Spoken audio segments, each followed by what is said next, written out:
ATM માં card નાખો ને પૈસા નીકળે ને સડસડાટ, એવી રીતે ગુજરાતી સિનેમાનું એટીએમ એટલે કે આરોહી, તત્સત અને મલ્હાર રેડી છે તમારા માટે એન્ટરટેનમેન્ટનો ખજાનો લઈને લગન લાગી રહે. ફિલ્મ મને કેવી લાગી એવું હું તમને આરજે મનમીત કહું એ પહેલા એટલું ચોક્કસથી કહીશ કે જો તમને લવની ભવાઈ ગમે છે ને તો આ ફિલ્મ ડેફિનેટલી તમારા માટે જ બની છે. જાણે ફિલ્મની સ્ટોરી ખૂબ સરસ, રો અને રિલેટેબલ છે, કારણ કે કોઈ મોટા શોષા નથી. તમારી ને મારી આજુબાજુના લોકોની વાત થતી હોય ને બસ એવી વાત છે, with some beautiful complications in relationship.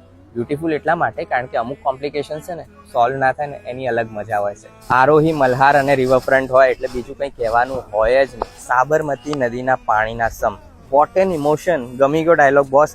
અને સામે તત્સત અને વેદિકાનું કામ પણ ઇક્વલી ટુ ગુડ. યાદ છે સંદીપ સરે શીખવાડ્યું હતું, જ્યારે તમને કોઈ ગમે ને ત્યારે તમને બધું જ ગમવા માંડે. હવે એ જ આપણને શીખવાડી રહ્યા છે કે જ્યારે તમને કોઈ ગમે ને તો જરૂરી નથી કે સામેવાળાને પણ તમે ગમો. અને આવા તો બીજા કેટલાય ડાયલોગ્સ આ ફિલ્મમાં ભર્યા છે. બે જણને હોય ને એ પ્રેમ, માત્ર એકને હોય એ વહેમ.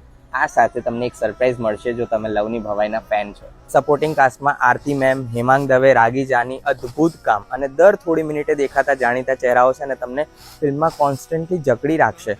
હા, ફિલ્મ થોડીક લાંબી લાગી શકે છે પણ સામે સંદીપ પટેલની ફ્રેશનેસ વાળી જે વાઇબ છે ને એ તમને એવું પણ લાગવા દેશે કે ભાઈ આ ફિલ્મ પતે નહીં ને તો એટલું જ સારું. Overall it's a must watch. તમારી બેબીને ચોક્કસથી બતાવવા લઈ જજો, બાકી એ ખફા થઈ બેવફા થઈ જશે અને પછી તમે માત્ર કહેતા રહી જશો અમે તો કરીશું પ્રેમ. મારે ગાવું ના જોઈએ પણ જે રીતે મેં આરજેસને જોયા ને આ ફિલ્મમાં મને લાગે છે મારે એક્ટિંગ ચોક્કસથી ટ્રાય કરવી જોઈએ.